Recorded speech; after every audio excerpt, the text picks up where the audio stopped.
commercial if you sound like, like a commercial, which I like it, it's good. My name is Michelle Mates, and I'm the Director of Programs at ICPYAS. I'm very excited to be here tonight, and we feel privileged to be able to come in here with Christian and provide this essential education for your children. Tonight, I'm going to talk to you like adults. That's why there's no children in here this evening. I'm going to talk to you much more candidly than we would talk to children. And I just kind of want to say that up front because we are certainly not going to come in and talk to children in the same way that we would talk to adults. We're going to handle it in a much more sensitive way. But today when I talk to you, I need to tell you the rationale behind why we do what we do. So if at any time you feel I'm being too conversational or whatnot, it's not because I'm being insensitive or I'm trying to be harsh or that I am talking about ways we will deliver to children. That's not the case. What I'm trying to do is just get the reasoning out to you as to why we do what we do and why there is the need for it. So does anybody know about ICPYAS other than just, the little bit that was mentioned beforehand? A little bit familiar with it? Okay. So we're a child advocacy organization. We opened our doors in 2001 and we provide body safety education through 7 central Indiana counties, and that is growing. We started out basically just in Hamilton County. We're located in Carmel, and we have slowly but surely spread out. We serve all of Hamilton County, all of Boone County, some of Madison County, some of Hancock County, parts of Tipton County, we are in Hendricks County, so we are really getting out there. We have gone from serving 25,000 students a year to over 90,500 students this year that we plan to serve. We've already served over 50,000 students this year. And there's a lot of legislation that I will talk to you about in just a second. Can everybody hear me okay, by the way? I don't think I really need to use a mic, but if I do, let me know.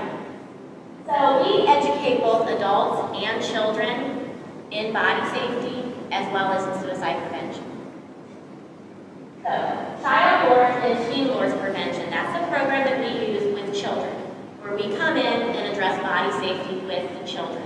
Okay, that's what that program is referring to, and we'll talk a lot about child wars prevention at this session. Stewards of Children is our adult program that we use, and we train adults in sexual abuse prevention. That was what the faculty and staff went through here at Heritage Christian, and we do it at multiple schools and youth-serving organizations. It's a fantastic program. It's 2 hours long, and it goes through and talks about survivor stories. So there are survivors that tell their story. And it's actually an extremely empowering program. It teaches you that there are things that you can do and there are boundaries that you can put in place to keep the children in your life safe.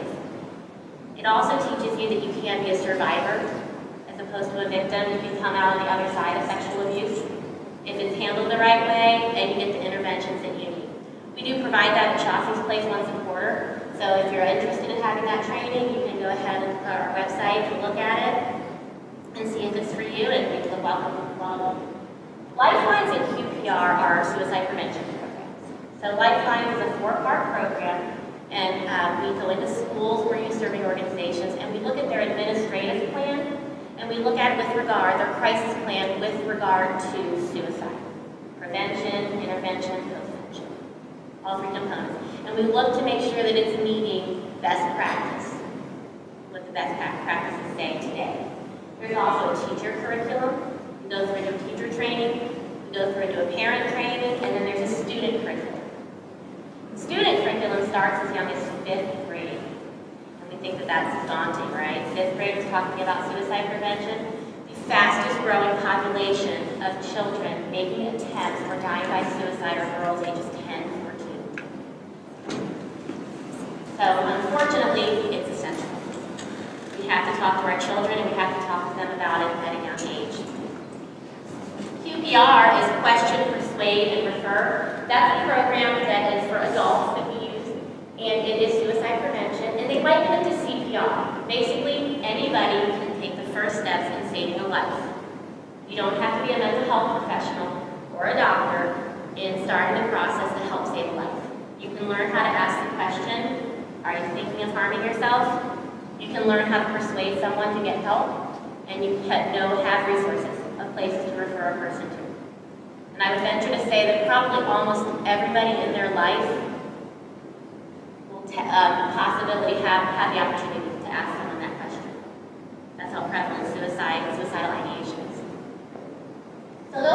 more programs. Now, we're not doing lifelines here at Heritage Christian.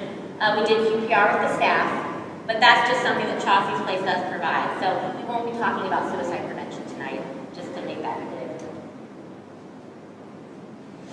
This is Chaucey. Chaucey lived in Carmel, and she was a very good athlete. She was well established in the community, as was her family. She was a fabulous basketball player, had a twin sister, just a great life when everybody appeared, but it seemed to appear happy. Nobody knew that her father was sexually abusing her from the age of 10 to 18. When she was 18, she disclosed to her twin sister, who, as far as we know, had never been touched, and the whole process began for a trial. And in that process, she had to retell her story over and over and over again to multiple different people. It was intimidating. She had to face her accuser, or she had to face her, her offender, and that was traumatizing for her. We know now, today, in 2018, that retelling those stories and telling them over and over again is not a trauma-informed approach. It's not trauma-sensitive, and it's an adverse childhood experience, and it affects children deeply their entire lives. Well, so they went to trial, and there was a hung jury. There was a mistrial. And they started to get ready to go on to the second trial, and her father did a plea agreement, and he served no jail time at all. And the day after Christmas in 1995, Chaucey took her own life. It was extremely, obviously upsetting for her. If you're sexually abused, you're 7 times more likely to attempt or die by suicide. 7 times. And as we talked about before, 1 in 10 children by the time they are 18 will have been sexually abused. If you put those two statistics together, there's a strong need for prevention and education. The people in the community started Chaucey's Place. The people that were their first responders, the lawyers, the police officers, all the people involved in this, they were stunned. They were shocked that this happened here in Carmel. I can say that because I live in Carmel. And you do get a sense when you're in a wonderful, close-knit community that things like this don't happen here. I think that we're all victims of that in our whole world. We have close communities that we're a part of. They wanted to make sure this didn't happen to anybody else. And that's how Chaucey's Place came to be. We started out as a place where children came for forensic interviews. So after they had been abused or there had been allegations of abuse, they were interviewed in a trauma-sensitive approach. We had closed-circuit TV, and all the people, all the adults were in one room, and a trained professional was in with the child asking the questions and wasn't subjected to being in front of all those people. We switched to just solely prevention about 8 years ago. There was such a strong need for it. So that's kind of a little bit about Chaucey's Place, who we are and why we do. So, last year, General Assembly passed Senate Enrolled Act 355. That says that all children have to have body safety education every year, grades K through 12. This is why our scope changed from 25,000 students to 90,000 overnight, right? Well, that is different for us, obviously. We used to teach kindergartners, second graders, and fourth graders. That's who we focused on. And now, we're serving K through 12 every year. One of the things that we know is that sexual abuse looks different to someone who is 6 as opposed to someone who is 17, but it's still sexual abuse. It is still abuse. It doesn't matter if you're 6 or you're 16. So we had to start thinking about teaching kids of all ages differently and honing our program to make sure that it met the needs of all these different age groups. The other part it said is that it had to be research and evidence-based. The program that we taught before called SMART Steps was evidence-informed. So it wasn't evidence-based. So we had to start looking for a program that was, so that we could meet legislation. Good luck trying to find a program in sexual abuse prevention that is evidence-based. It is very hard and very daunting to do. We did it. We found one, and that's child abuse prevention. Child lures, L-U-R-E-S, like a fishing lure. So that is the prevention education program that we adopted. And we signed a contract with that program, and we started to deliver their program this year. They also said that the legislation, you have to include all forms of abuse, and bullying, cyberbullying. Well, if you really stop and you think about it, bullying is a form of abuse. Bullying is completely a form of abuse. So it all really blends well together, right? And so we wanted to be able to come into the schools and provide quality education on multiple things for them that they didn't have to provide. We wanted to come in and be the experts for them. A lot of people don't feel comfortable teaching this material. Difficult topic. A lot of teachers have different feelings about having to talk about it. A lot of people have personal experiences and gives them reasons that they don't want to talk about it. So we wanted to do that for the schools that are accredited, or that aren't, but that had to meet this legislation. We wanted to be able to come in and be the experts for them. And there'll be no extra funding for the schools. That's always my favorite one too. There'll be no extra funding for you to meet this mandate. So we are very fortunate to be funded by a lot of different grants. A lot of them are in Hamilton County. We get grants through the Department of Child Services. We get grants through Legacy Funds. So we get a lot of grants to come in and provide this education in a lot of our northern county schools. So here are some statistics that we'll talk about, and then we'll move into what we teach and why we teach it and how we do it. Okay, so we talked about 1 in 10 children by their 18th birthday. Children with a disability are 3 times more likely to be abused than one of their peers without a disability. 60% of child abuse victims never tell. I'm referring to sexual abuse here. We get that statistic from adults who come forward as adults and say, this happened to me, I never told anybody about it. And then what I think is probably one of the most troubling statistics, that is 90% of the time, the offender is somebody that you or your child knows and usually trusts and loves. 90%. So this whole concept of stranger danger, that's not who it is, typically. And then how do we tell children this? Right? How do we talk to children about this in an age-appropriate, sensitive way? These statistics are too high. They're too high to ignore. We have to do something about it. So here's the good news. We're going to come in and do that. And we're going to do it in an empowering way, and we're going to do it in a positive way. We teach our children body safety every single day. We have them put those seatbelts on when they get in their car, right? Or sit in their booster seats. We put sunscreen on them before they're out in the sun all day. We practice for fire drills. We practice for storm drills. We practice now for active shooter drills. Because we have to keep them safe, right? We want them to know what to do. We don't expect these things to happen. But if they do, we want them to know what to do. And that's the way we tell the children. These are just in case rules. Because you wear your seatbelt every day, is there going to be a car accident? No, not necessarily. Because you have to practice for a fire drill or a tornado drill every month or something like that, does that mean there's going to be a fire at your school or in your home? No. We don't expect there to be, but we want you to know what to do if there is.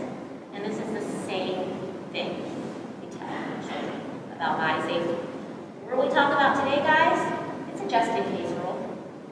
It's just in case. And that's what we say about it. We do it in an empowering way. We're teaching children that their body belongs to them and that they have the right to say stop to something that feels uncomfortable to them. You're going to get a booklet after the presentation, after child presentations, that will come home. It's a parent guide. When we contracted with this child loss prevention, they said you have to either have the kids use a student workbook or you have to have a parent guide. We chose the parent guide because you guys are the first line of defense in protecting your children. It's the willingness to have the conversation with your children. You're the ones that they're going to be talking to. You're the ones that you're going to develop the relationships with them, to talk to them so that they feel safe and they have trusted adults in their life and they have someone to talk to about anything. So this parent guide there's a whole array of things it talks about. And it gives you ways to talk to your child to keep them safe, your children, to keep them safe. So be looking for that. So be looking for that to come home after the presentations. it's a fantastic booklet. 95% of abuse is preventable through education. 95%. Why wouldn't we educate our children on it? This comes from Child ICPYAS, which is another evidence-based program that we looked at using. Here are some of the topics that we covered. Actually, here are the topics that we covered. And then I'm going to talk to you a little bit about why we talk about it and how we talk about it. My body belongs to me. And we all have private body parts. Kids do not know that their bodies belong to them. They belong to their parents. That's what they say when you say, who does your body belong to? My mom or my dad, whoever's in charge of me at the time. Whoever I'm supposed to be listening to. But you know what? Think about what we say to kids all the time. You better not be bad for the babysitter or you're going to be in trouble. I better not get a bad report from school. There will be consequences if grandma tells me that something didn't go the way it was supposed to. That's what they hear all the time. We always forget to say, unless you feel unsafe. And every parent forgets to say that. Because first of all, you don't assume that anything will happen, right? But we neglect to realize that kids here, they have no control. I need to listen to whatever this person says. And if we stop and think about statistically what people do to lure children or groom them, they're going to use their authority. They're going to use their power over them. So we have to remind children that your body belongs to you. And that's what we tell them. We don't tell them all stuff about what the kids hear all the time. But we say, your body belongs to you, and you have the right to say stop if you don't feel comfortable about something. We teach them about private body parts. They have to know they have private body parts. And that's exactly what they are. They're privacy. Privacy means just for me. That's what we say. And we talk about how purses are private, and wallets are private, and iPads and iTouches. They all have their password protected because it's private. Those are for the person. And just like we have things in our lives that are private, we also have parts of our body that are private. And then we teach the names of the private body parts. Penis, vagina, breasts, and anus. They're just words. They're not bad words. They're not vulgar words. They are parts of the body that a doctor would use. That's all they are. And that's what we teach the children. Now, do we teach them not to run around and say the words on the playground and stuff? Yes, they shouldn't be doing that. They're to be used only if they need to because they are private. We also tell the kids, you know what? I always tell the kids this. It's okay to feel uncomfortable right now. We're talking about something that's private. If you want to, I don't say if you want to, but if you feel like you're giggling, they're turning red in the face. And it's okay. You can giggle a little bit. Sometimes when you're nervous or uncomfortable, you giggle. That's what you do. My son does. But he does when he's in trouble. It makes me crazy. Start laughing when I'm yelling at him. I shouldn't be yelling, but I am. And he's laughing, and I'm like, oh. But it's a nervous response. So I say it's okay if you want to giggle a little bit. Let's just try not to roll around on the floor and realize that this is, you have to know the names. And this is why you have to know the names. And some of them get into question. There are people, the people who groom and the people that abuse, they're very good at what they do. They're very good at what they do. One of the programs that we teach, a little girl went into her preschool teacher and said, my dad ate my cookie last night. She said, that's nice. Go ahead and get ready for the day. She was disclosing oral sexual abuse. And a cookie is a food. It is not a body part. She went and told a trusted adult, just like we wanted her to do, right? But she didn't have the language to get the help she needed, nor did the teacher have the language to help her. Mr. Smith let me pet his bunny. That's nice, sweetie. I didn't know that Mr. Smith had bunnies. Mr. Smith doesn't have bunnies. But children have to know the words. They have to be able to use the language, a universal word that everybody understands. I say to kids when I go into the classroom, I say, what if I walked up to you and I told you I had an earring? What are you going to examine if you're my mom? You're going to examine my ear. Yeah, that's right. What if I told you my thingamadoodle? And they all get these big looks on their eyes and they look at me like this. And I said, well, that's my foot. Did you not know I was talking about my foot? No. Why did you just call it a foot?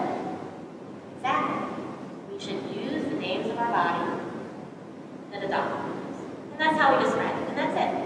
We use anatomically correct dolls in the classroom with K through 4. Let's get laughed out of the room in 6th grade. But in K through 4, we use anatomically correct dolls, and we show them private body parts. We show them breasts. We show them the penis. We show them the vagina. We show them the anus. A boy doll and a girl doll. I'll show you those in a minute. But that's how we do that. That's how we talk about private body parts. We teach them to say stop when they feel uncomfortable, when they don't like a touch. You can say stop to a touch you do not like, and you don't have to be nice. You teach them that. In this instant, you don't have to be nice. We want you to say stop. We want you to say it loud. We want you to say it so that the person who is doing the touching knows that you know it's wrong. Okay? Teach them that anybody can break body safety rules. And this is the biggest thing we have to teach them. That it can be anybody. I can break body safety rules. You can break body safety rules. We don't, but we could. It could be anybody. I walk into the classroom day after day after day after day, and I say, these people who break body safety rules, do they have clean clothes or dirty clothes? And the kids all say dirty clothes. Do they drive fast, new, shiny cars or clunkers? Clunkers. Do they live in a big house or a tiny little house? Tiny little house. It is a stranger, or is it somebody you know and you love and you trust? It's a stranger. Without fail, every year. They have a very strong misconception that it is a stranger lurking behind the bushes somewhere at the park. And that's just not the reality. So, we usually tell them, you know what, it can be anybody. It can be a stranger, it can be somebody you know. They can have clean clothes, they can have dirty clothes. It can be a boy, it can be a girl. It can be anybody. Now, do we want you to stop loving and trusting everybody in your life? No. You have no reason not to trust all those wonderful people in your life. We tell them that. We want you to trust everybody.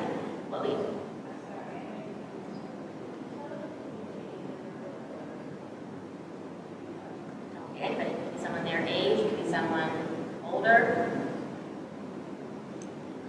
We see a lot of that actually. A lot of siblings, cousins. So, I lost my train of thought, I'm sorry. It can be anybody.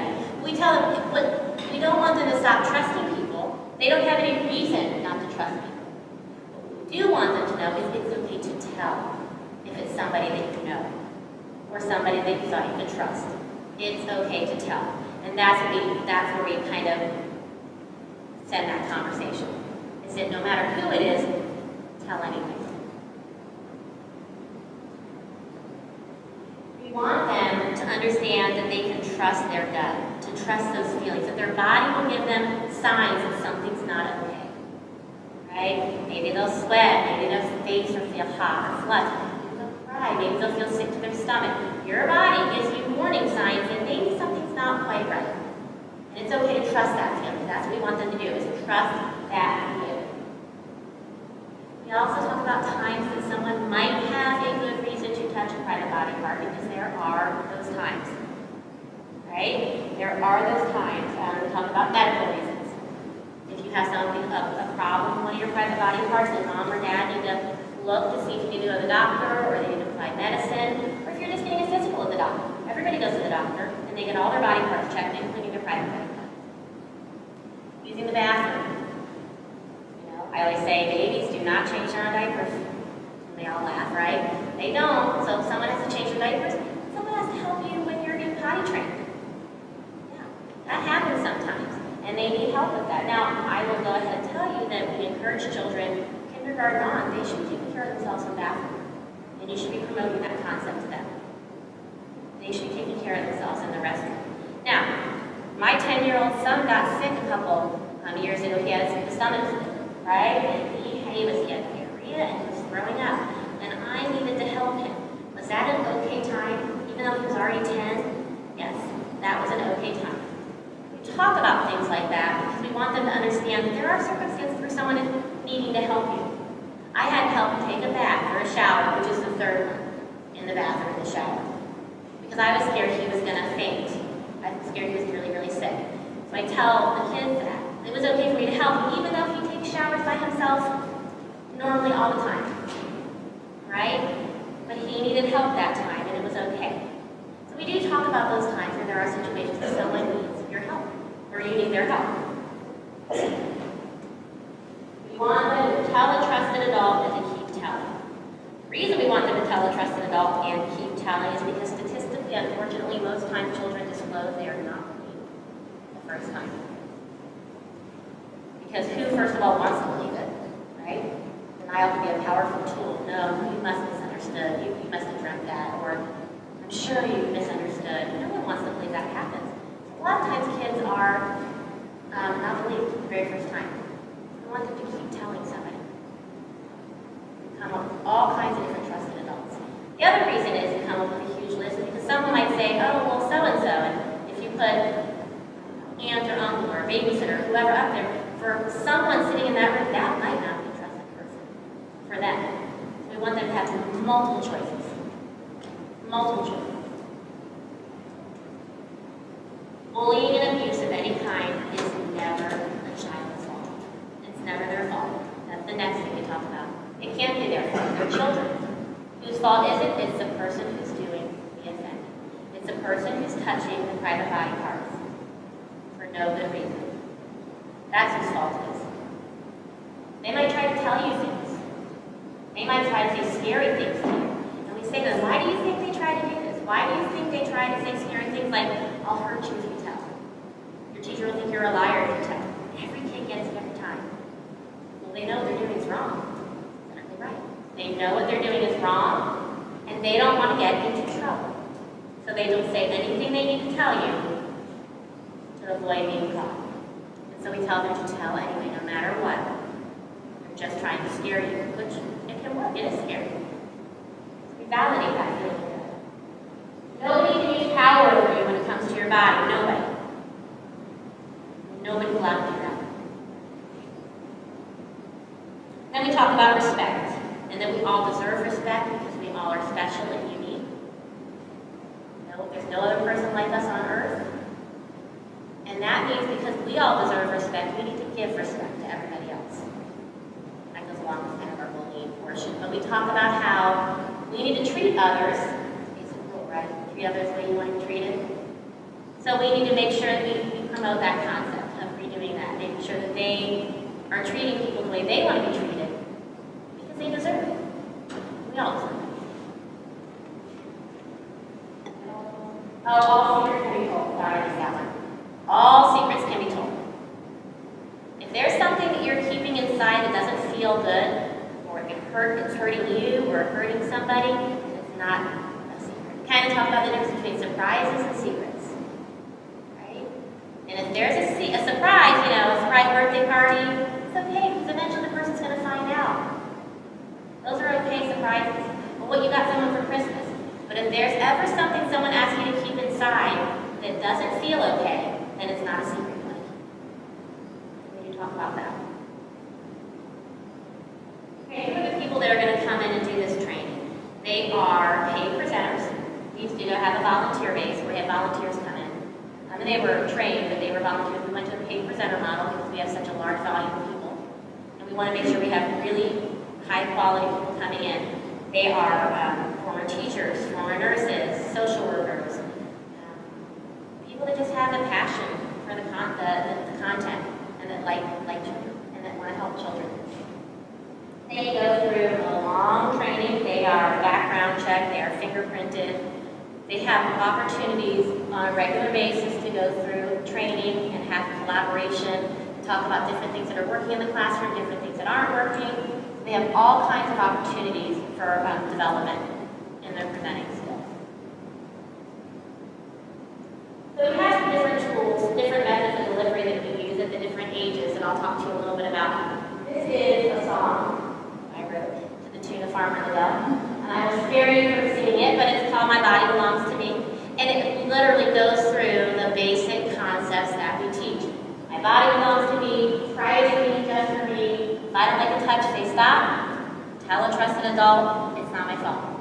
We use this a lot for really little guys or with children who have some special needs. I remember I sat with this girl in middle school, and she had Down syndrome, and she was adorable. And we sang this song like for half an hour straight, over and over and over again. Because that's the message I wanted her to get, right? That's what she was linked into this, and so that's what we did. So we use that song. We talk about the concept of force. So when we come into the classroom with the younger children, K through 2, we talk about, we like into fishing. What do you need to catch a fish? Well, you need bait, right? We call that a lure, something that's going to get that fish to bite on that hook. Now, what would you use if you wanted to trick a child? I always say, if you're going to trick me, you're not going to put a piece of broccoli on that hook, right? You're going to put like a Reese's peanut butter cup on there, or something worth my while. That's what I tell them. And that gets them going. They start to understand. And every child gets it. I was really worried about this concept when we first started talking about this program. I was like, are kids going to get this? Every time they get it. What would you lure a child with? Pets, candy, toys, technology. Every single time they get it. As young as kindergarten. I'm like, that's right. That's exactly right. Now, we do discuss the difference between someone being kind, like the next time grandma comes over and brings you your favorite candy, she's not trying to lure you. She's just being nice, right? I had a kid, I forget what school system I was in, but we said, I saw someone that said, you know, my friend just went through the presentation, and he said, yeah, I told my daughter that I would give her $5 if she vacuumed the downstairs. And she looked at me and said, stop trying to lure me, Dad. Maybe we need to redress this. But so we do go over that concept that a lure is something someone does because they want you to do something unsafe in return. So we will say things to the children, like, what if someone says, hey, come to the park with us. I know your mom and dad aren't home, but they'll think it's fun. Is that okay? No. What makes it not okay? What makes it feel unsafe? Mom and dad don't know where to the park. That's right. What are they luring you with? Wanting to go to the park. What if someone says, let me take a picture of you without your clothes on, and I'll give you these bathtub brands? And I said, exactly, trust that feeling. That doesn't feel right, does it? You got a feeling in your stomach. What are they trying to lure you with? The bathtub brands. Does it feel unsafe? Yes. That's a lure. And so we try to teach them that difference so that they know that every time someone does something nice, they're not being lured into something. So we do want them to understand that. For adults, that presentation where we talk about private body lock cards lasts about 2 minutes. 2 minutes, and we literally say, it's an anus. This is a vagina. It doesn't. These are breasts. That's how it is. We don't spend a significant amount of time on it, but it is important for children to know both sexes' body parts, because offenders can be of either sex. They can be offending on the same sex or an opposite sex. They have to know everybody's all terminology. So in the younger grade, on the right hand, they get a little packet, and this is my body helps me understand my feelings, and they draw what happens to them when they feel nervous. We talk about it. I always feel like I have butterflies in my tummy, and not because I'm getting ready to do something exciting, but because something doesn't feel okay. And so I put a little butterfly in my tummy. Or maybe your heart races. Really, you didn't just finish playing soccer. Your heart's racing because you don't feel okay about something. You want them to trust their gut. We get to 3rd and 4th grade, we have posters, like the one on the left that we use to introduce new topics. We talk about those feelings being an inner siren in your body, saying, wait a minute, something's not okay. So that's K through 2, and we use posters to introduce topics for the older children. K through 6, they all get a poster that goes in their classroom about hands and help. And we mean that help with anything. Anything that they have concerns or worries about. We fill in the names of people on the inside of the hands for people within their school setting. Over 50% of disclosures are made in the school environment. So over 50% of the time, a child would choose an adult in the school whom they trust. That's powerful. Awesome responsibility. That works with children. But so we put names of people within the school, and then on the outside of the hand, we put names of people in their home life. And we say not necessarily live in the home with you, They can also just be a part of your life outside of school. Maybe it's someone in your church. Maybe it's someone at a sports organization that you belong to, or a neighbor, extended family members. So they come up with all kinds of things. And so that stays in the classroom. We ask the teachers to leave it up and just refer to it every once in a while. Hey, remember, here are all these people that are trusted adults in your life that you can rely on. They get us bigger, and we ask them to be Chasee's champions for us. We talk a little bit about Chasee. We do not talk about the fact that her father abused her, nor do we talk about the fact that she took her own life. We say that she was a girl who was touched on her private body parts for no good reason, as part of a game. And it was by somebody that she knew, but she didn't know that she was allowed to tell. And she wanted all of us to go out and talk to children about how it was okay to tell, no matter who it was. And we want them to be a champion. And a champion is also, it's not just somebody that wins a competition or a sporting event. It's somebody that goes out and believes in a cause and they talk about it. So we want you to make sure people know body safety, and we want you to follow body safety. And that would be being a Chasee's champion. And we do that with K through 4. So they get stickers, and we ask them to follow body safety. Now this could be a conversation that could be another 3 hours long. This is the world we live in, but we do talk about technology. We have to talk about technology. This is where offenders are today. They're not sitting at the playground, because kids aren't at the playground anymore. They're all online, right? So this is where the offenders are. They go where the children are. So we do talk about technology and being safe on technology. We talk about, at the kindergarten level, it's got to have mom and dad's permission, obviously, to use technology, and they should be able to see everything that you're doing. And if you ever have a worry or something doesn't feel okay, you'll show them. That's about the extent of it. When we get to 5th and 6th grade, they're usually teaching us things. All kinds of stuff is out there. All kinds of stuff. We talk to them about how having a trusting relationship with the safe adult in your life and the parents in your life, and they're not there to ruin your life by having rules for technology. That is not the reason they are involved, that they're giving you all these rules. It's because they care about you and they know what can happen. And they don't want you to have to worry about some of those things that can happen right now. Right? But there are people that are out there that try to take advantage of you because they don't have to see your face. And they don't have to look at your face. And you don't have to stare at them. And they can tell you they're 12. Or they can tell you that they live, on the other side of town, and they really don't. It is daunting.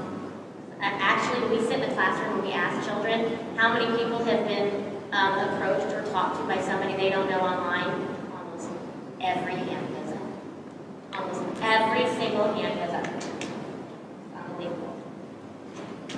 Has anybody heard of the Circle app?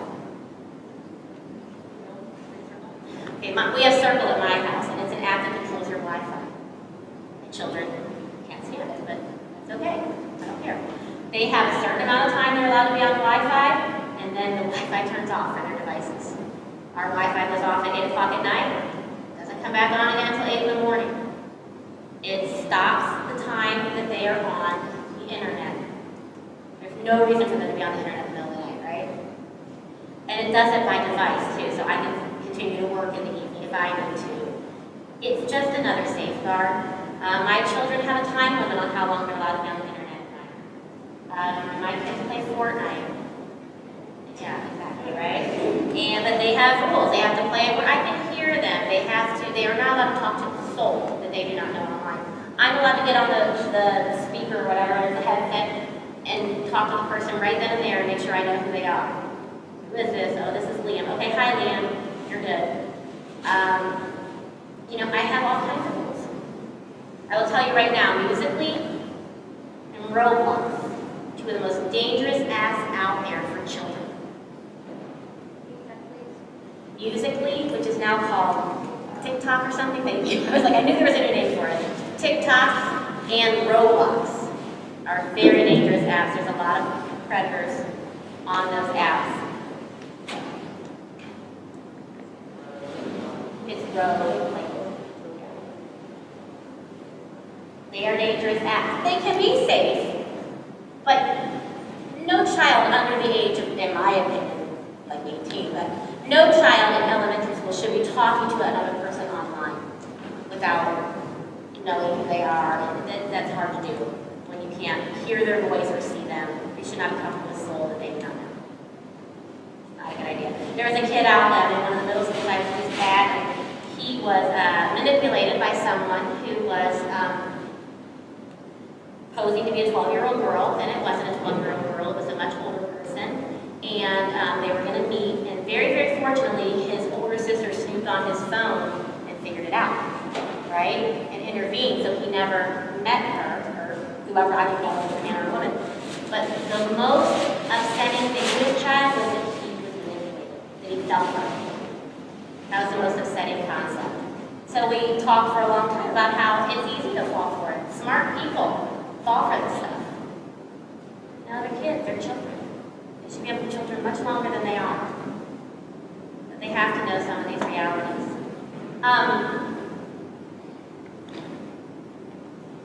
In conclusion, and then I would like to have you guys be able to ask some questions. But I just want to say that this is something that needs to be ongoing. We're coming in one day. We'll be here for 45 minutes, in each classroom, talking. The conversation needs to continue on, and that's going to be up to you. And it's up to you how you want to do it and in what capacity you want to do it. But I just encourage you to keep it going, keep it conversational, allow them to feel like they can ask questions and talk to you. Last year, you can respond to various people. Doesn't necessarily mean anything's going on, but you need to be vigilant about that. My son came home and he was 7, and I let him go to a sleepover. He didn't want to go back and sleep over at that house. Well, I was like, why? And I was investigating. I wanted to know what was going on. And you know what? It turned out to be nothing more than he just wasn't ready to have a sleepover yet. But I looked into it. I wasn't going to not look into it, right? I wanted to make sure that, everything was okay. So you have to do things like that. You have to do things like that. I will also tell you in 4th, 5th, and 6th grade, we do also provide the opportunity for children to come down and talk to us and a representative from the school if they feel they have been touched in an unsafe way. They do have that opportunity. About 9 times out of 10, it's benign in nature, and we affirm them and thank them for letting us know and tell them that, what to do if something were ever, to happen like that again. Sometimes we have to make a report to the Department of Child Services. I will just let you know if that's 4th through 6th grade. Or if any child discloses during a presentation, we'll talk to that child. And that will be done with the school.